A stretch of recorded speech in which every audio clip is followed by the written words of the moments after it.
Have we ever made a great promise only to fail to keep it? Have we ever failed and felt we didn't deserve a second chance? The story of Peter is not about a perfect person.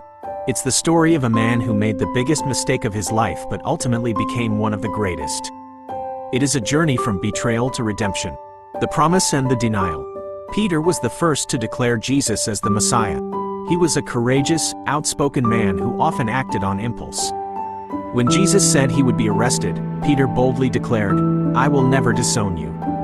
But just hours later, when faced with fear and pressure, he denied Jesus 3 times, just as the rooster crowed. It was a painful failure, not only for Jesus but for himself as well. The pain and the healing. After the rooster crowed, Peter remembered Jesus' words and ran outside, weeping bitterly. This wasn't a shallow regret. This was the profound grief of a man who had betrayed love and trust. However, the story doesn't end there. After his resurrection, Jesus appeared to his disciples. He didn't rebuke Peter. Instead, he asked him 3 times, "Simon, do you love me?" A second chance and perseverance.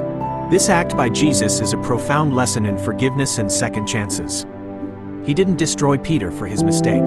On the contrary, he restored him and entrusted him with an even greater mission. Later, it was Peter himself who stood up and preached to thousands. His courage and faith became the foundation of the church.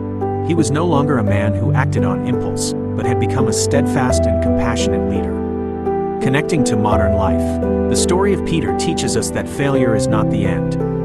What's important isn't how many times we fall, but what we learn and how we get back up. If you have made a mistake, betrayed someone's trust, or feel unworthy, remember Peter. You, too, can find forgiveness, restoration, and a second chance. It is a journey from mistake to strength. Does Peter's story resonate with you? Share your thoughts in the comments below. Have we ever done something we regret instantly? A word, an action, or a wrong decision? That feeling can become a heavy burden, an invisible chain. The story of Judas is not just a story of betrayal, but a profound lesson on the difference between remorse and repentance, between despair and salvation. Judas was one of Jesus' 12 close disciples. He was trusted and put in charge of the group's money. However, greed and possibly a misunderstanding of Jesus' purpose led him to make a tragic decision. He sold Jesus for just 30 pieces of silver. After Jesus was condemned, Judas was filled with remorse. He brought the 30 pieces of silver back to the chief priests and said, "I have sinned, for I have betrayed innocent blood." This action shows his extreme remorse. He recognized his mistake, but why wasn't that remorse enough to save him? The difference between remorse and repentance. The core lesson here is the difference between Judas's remorse and Peter's repentance. Both men made a mistake. Both suffered. But Judas focused on his own wrongdoing. He looked at what he had done and felt unworthy, hopeless. His remorse didn't lead him to seek forgiveness, but to despair. In contrast, Peter denied Jesus 3 times, but afterward he wept bitterly and sought Jesus. He focused on the broken relationship and sought to mend it. He sought forgiveness and was ultimately restored. His repentance led to healing. A path to healing. The story of Judas is a powerful reminder for us. When we make a mistake, what can we do? We can choose to drown in remorse and despair, locking ourselves in a prison of shame.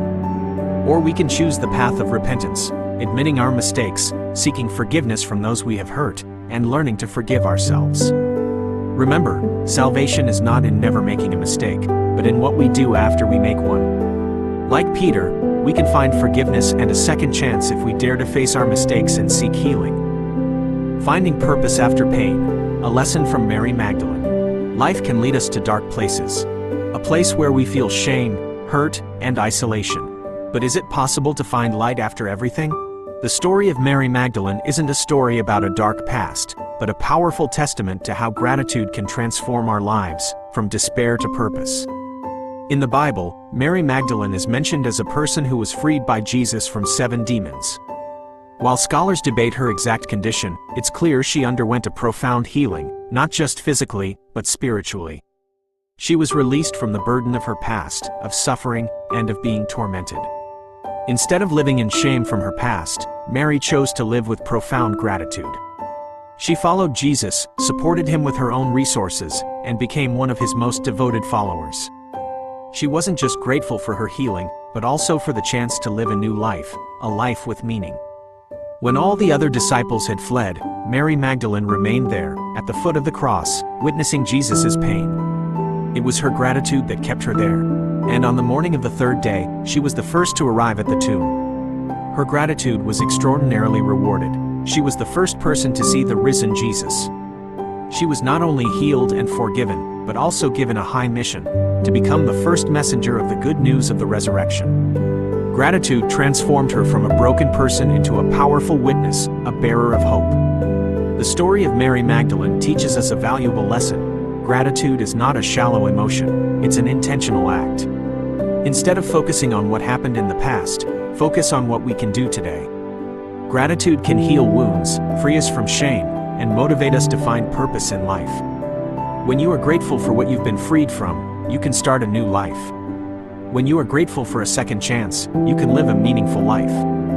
Gratitude turns scars into stories. It turns pain into strength. That is the path to true transformation. Do you have a story about finding purpose after pain? Share it with us in the comments below.